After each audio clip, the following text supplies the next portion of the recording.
आज हम बात करने वाले हैं आईपीएस क्लर्क की स्ट्रैटेजी के बारे में। एंड मैं आपको अपना स्कोर कार्ड भी दिखाने वाली हूँ कि मैंने 94 मार्क्स कैसे गेन किए। ठीक है, और उसका सॉल्यूशन क्या है कि अगर आप लोगों को भी इतने मार्क्स चाहिए एंड आपकी स्ट्रैटेजी क्या रहनी चाहिए, किस तरीके से आपको अपने प्रीलिम्स के लिए और मेंस के लिए प्रिपरेशन करनी है। तो अभी तो मैं इस वीडियो में आपको ओनली प्रीलिम्स की स्ट्रैटेजी बताने वाली हूँ एंड सेकेंड वीडियो में मैं आपको मेंस का अपना स्कोर कार्ड के साथ उसकी स्ट्रैटेजी भी बताऊँगी। ठीक है, तो अभी अगर आप लोगों को स्ट्रैटेजी में थोड़ा इंटरेस्ट है, ठीक है, आपको जाननी है, तो लास्ट तक वीडियो तक बने रहिएगा और मेरा एक बार स्कोर कार्ड भी देख लीजिएगा। ठीक है, तो फर्स्ट ऑफ ऑल देखिए, मेरा स्कोर कार्ड देख लीजिए पहले आप। इंग्लिश का मेरा जो मार्क्स था वो 26.50, ठीक है, क्वांट में 34 एंड रीजनिंग में 33.75। तो टोटल मेरा जो है 94 + 25 मार्क्स है। ठीक है, तो अगर आप लोग बोलो कि कैसे, तो it is not that tough, but prelims में जो आपका मेन जो चीज़ होती है वो होती है आपकी स्पीड एंड एक्यूरेसी। अगर ये दोनों आपकी बहुत अच्छी है ना, आपको इतने मार्क्स लाने से कोई नहीं रोक सकता। इतने क्या, आप 99 भी लेके आ सकते हो, क्योंकि मैंने खुद देखा है जो मेरे साथ के थे इससे भी ज़्यादा मार्क्स थे। ठीक है, 95 96। तो ऐसा कुछ नहीं है कि बहुत बड़ा काम हो गया है। तो आप लोग भी ये सब कर सकते हो, बस अपने ऊपर ट्रस्ट रखना है और अपने प्रैक्टिस पर थोड़ा ध्यान देना है। ठीक है, अब मैं आपको बताने वाली हूँ कि किस तरीके से आपको तैयारी करनी है प्रीलिम्स की। देखिए, फर्स्ट ऑफ ऑल प्रीलिम्स में आपको मेन चीज़ जो आपको मैंने अभी बता दी, ठीक है, ये शायद सबको ही पता होगा, जो लोग भी प्रिपरेशन करें सबको ही पता होगा, स्पीड एंड एक्यूरेसी। ठीक है, अगर आपकी स्पीड 0 है और एक्यूरेसी आपकी चली जा रही है, किस बात की एक्यूरेसी, तो उसमें आपका कोई 0 ही रहेगा, ये आप मार्क्स नहीं मिल पाएंगे। सेम एज अगर आपका स्पीड ठीक है और एक्यूरेसी 0 है, अब यहाँ पे एक्यूरेसी 0 का मतलब क्या है, आप क्वेश्चन कुछ भी लगाते जा रहे हो, कुछ भी आंसर लगाते जा रहे हो, आपको यही श्योरिटी नहीं है कि आप क्वेश्चन जो है ठीक सॉल्व कर रहे हो नहीं हो, तो उसका भी मतलब क्या है, 0। तो यहाँ पे आप कुछ गेन नहीं कर पाओगे, आपको मार्क्स कुछ नहीं मिलेंगे इसमें। तो इसलिए मैं बोल रही हूँ, जब आप प्रैक्टिस कर रहे हो ना, तो आपको एक चैप्टर, जैसे आपने परसेंटेज उठाया, मैं पहले मैथ्स का बता रही हूँ, क्वांट का। ठीक है, परसेंटेज जैसे आपने उठाया, परसेंटेज में आपने क्वेश्चन आपने एक बार देख लिया, आपने वीडियो देख ली अपने फेवरेट जो भी यूट्यूब चैनल है वहाँ से, जो भी टीचर का आपको समझ में आ रहा है, आपने नोट्स बना लिए। ठीक है, नोट्स बना के आपने एक बार देख लिया, ओवरव्यू कर लिया पूरा कंप्लीट होने के बाद, उसके बाद आपको ये नहीं करना है कि डायरेक्ट जो है सीधा सेकंड चैप्टर पे पहुँच जाओ, आप पहुँच रहे हो सीधा परसेंटेज प्रॉफिट एंड लॉस पे। तो आपको ये नहीं करना है, आपको सबसे पहले उस चैप्टर की, ठीक है, जो आप कर रहे हो उसके पहले प्रैक्टिस क्वेश्चंस लगाने हैं। आपको आगे तभी बढ़ना है अगले चैप्टर पर जब आपका वो चैप्टर कंप्लीट हो जाए अच्छे से। आपको पता है कि आप अब इसमें क्वेश्चन कर पाओगे। स्पीड तो बाद में आएगी, स्पीड बाद में आएगी, पहले आपको उस चैप्टर के कॉन्सेप्ट क्लियर करने हैं। ठीक है, तो मेरा कहने का मतलब ये है, जब भी आप किसी भी चैप्टर कोई भी टॉपिक कर रहे हो, चाहे इंग्लिश हो, ठीक है, चाहे आपका क्वांट हो, चाहे रीजनिंग हो, सबसे पहले आपको एक जो भी पर्टिकुलर चैप्टर है उसका अच्छे से क्वेश्चन करने हैं और आपको ये कॉन्फिडेंस लाना है अपने अंदर कि अब इस चैप्टर से अगर कोई क्वेश्चन आ जाए तो मैं कर सकता या कर सकती हूँ।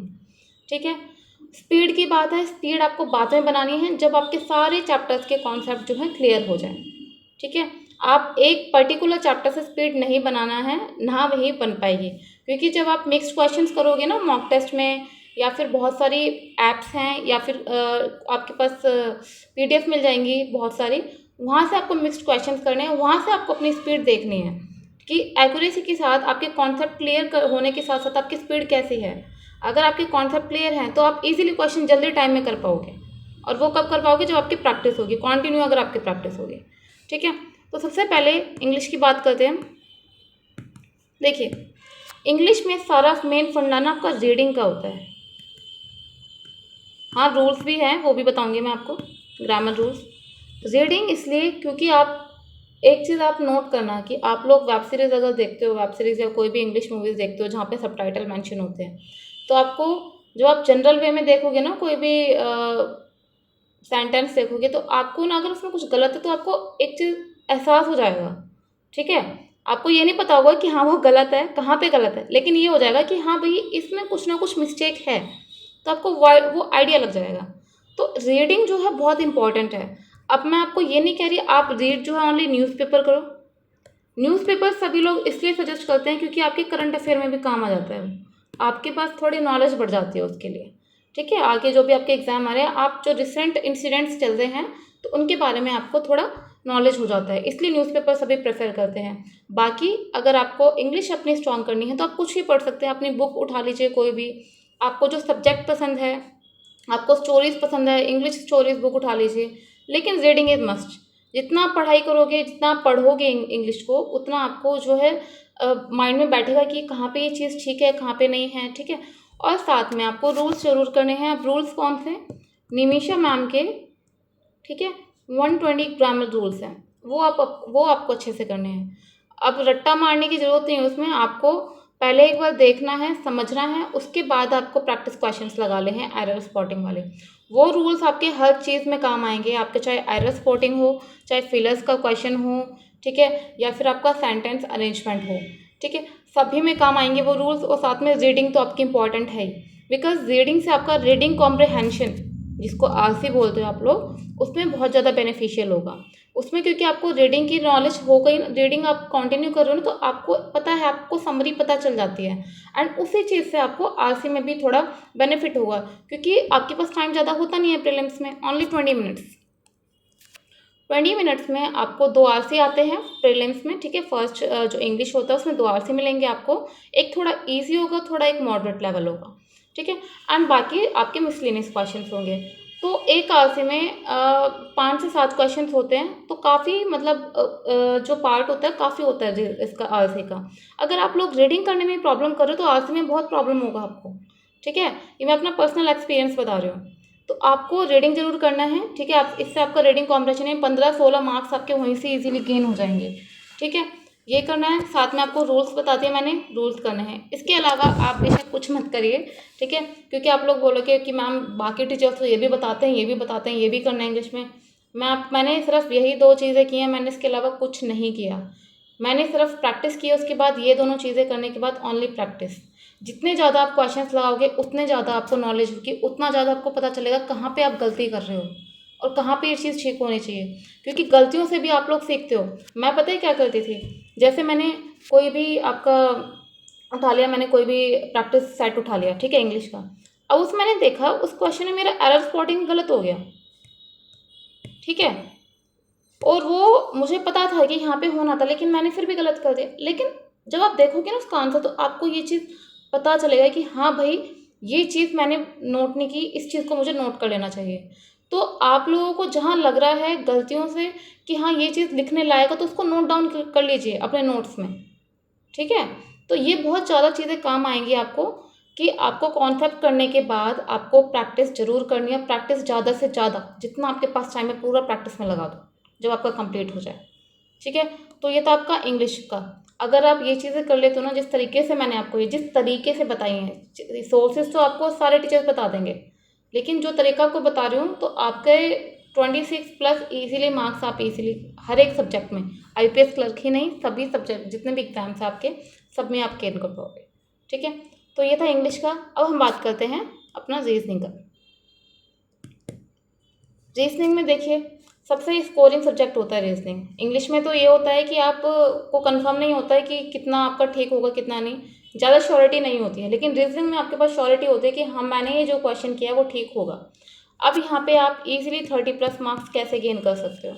सबसे पहले आपको फर्स्ट चीज़ मैंने आपको बताई, जो कि कॉन्सेप्ट क्लियर करना है।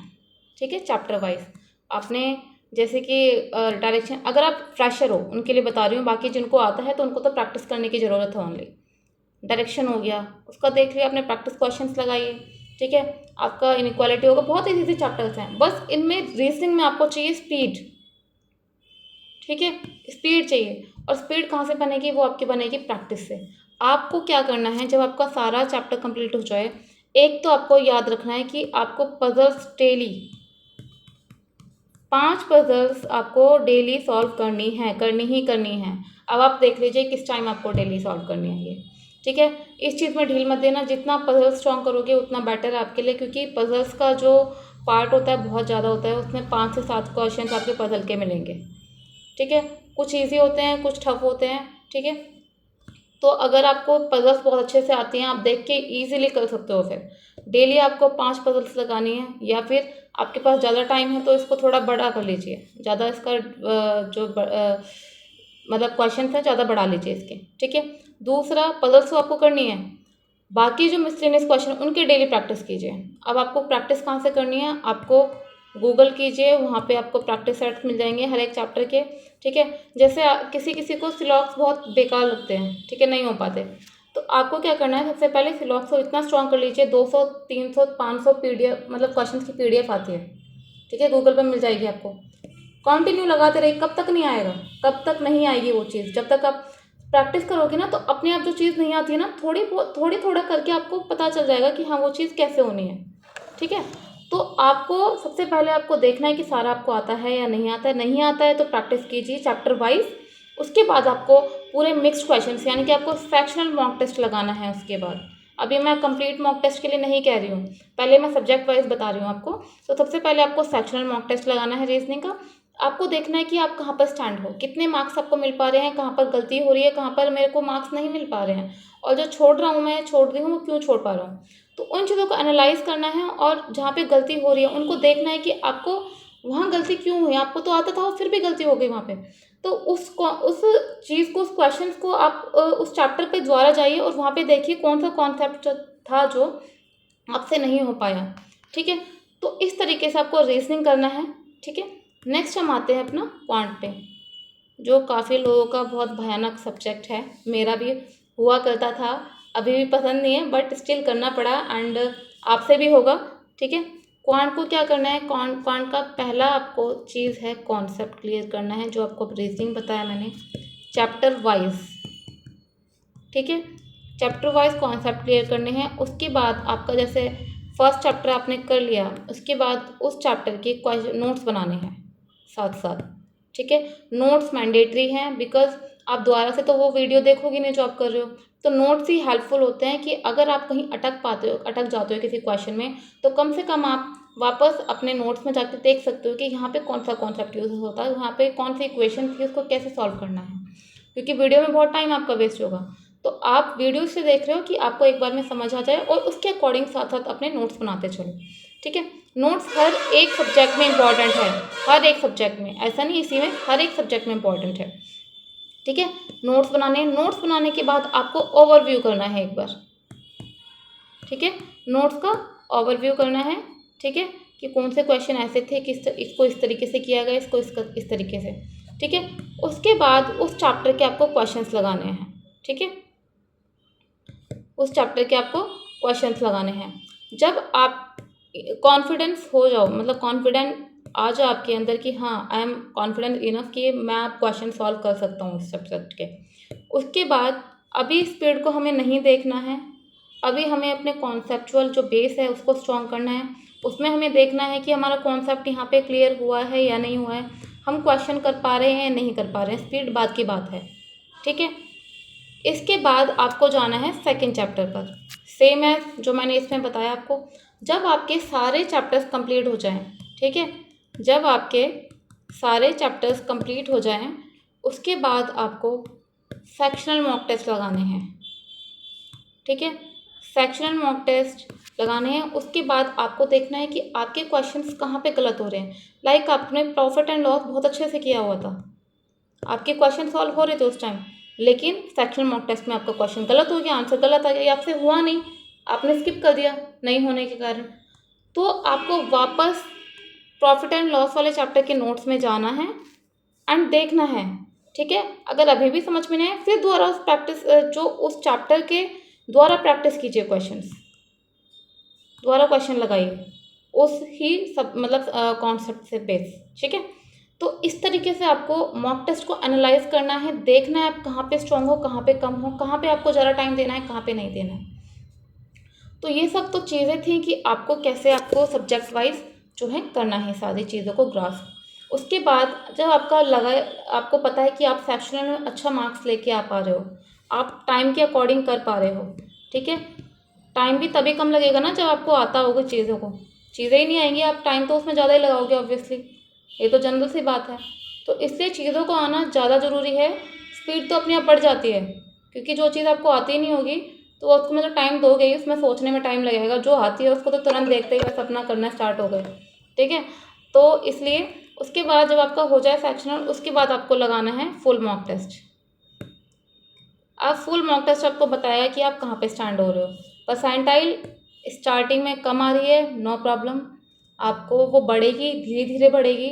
आपको जैसे मैंने आपको सेक्शनल मॉक टेस्ट का बताया कि कैसे मॉक टेस्ट को एनालाइज करना है, सेम है आपको फुल मॉक टेस्ट को एनालाइज करना है, ठीक है। स्पीड आपकी ऐसे ही बढ़ पाएगी, ऐसे नहीं बढ़ेगी कि सोच लिया दिमाग में बस भाई इतना मतलब टाइम लगेगा कैसे होगा। तो सोचने से कुछ नहीं होगा। सोचने से तो बस जो सोचने वाले होते हैं ना वो बैठे रह जाते हैं, और जो करते हैं उनका निकल जाता है पेपर। तो आपको करना है, सोचना नहीं है, ठीक है। तो आपको जो अब सारी चीज़ें मैंने बताई हैं इन चीज़ों को फॉलो करो। जो मैंने किया था मैंने आपको वही बताया है। और मैंने भी मुझे भी पहले प्रॉब्लम होता था, बट धीरे धीरे मेरे से चीज़ें ठीक होती गई, और ईज़िली आप मेरी तरह जो है वो मेरे से अच्छा स्कोर कर सकते हो, ठीक है। लेवल अब कहते हैं कि मैम लेवल टफ आ गया, तो देखिए लेवल आपके लिए अकेला टफ नहीं होगा, सबके लिए होगा। तो ये मत सोचिए कि हाँ भाई मैं जो एग्ज़ाम का लेवल आया मेरे लिए टफ आया है, तो कट ऑफ भी सबके लिए बराबर ही होगी। ऐसा नहीं कि आपने अलग ही जगह से पढ़ा था, सब लोग वही चीज़ पढ़ रहे हैं, सब लोग उसी तरीके से कर रहे हैं, बस थोड़ा तरीका अलग हो जाता है लोगों का, ठीक है। सिलेबस सबके लिए सेम है, तो आपको चीज़ें ज़्यादा इधर उधर घुमानी नहीं है, ठीक है। ये जो स्कोर है आपको इससे ज़्यादा लेके आना है, और मैं उम्मीद करती हूँ आपको समझ में आ गया होगा। जो चीज़ें मैंने आपको बताई हैं वो आपके लिए थोड़ा हेल्पफुल होगी, ठीक है। तो आज के लिए इतना ही, बाकी मैं मेंस की स्ट्रैटेजी लेके आऊँगी अपने मेंस के स्कोर के साथ। अगर आपको कोई क्वेश्चन है, कोई क्वेरी है, तो आप टेलीग्राम चैनल में पूछ सकते हैं, ठीक है। तो आप वहाँ से चेक कर सकते हैं। तो आज के लिए इतना ही, थैंक यू।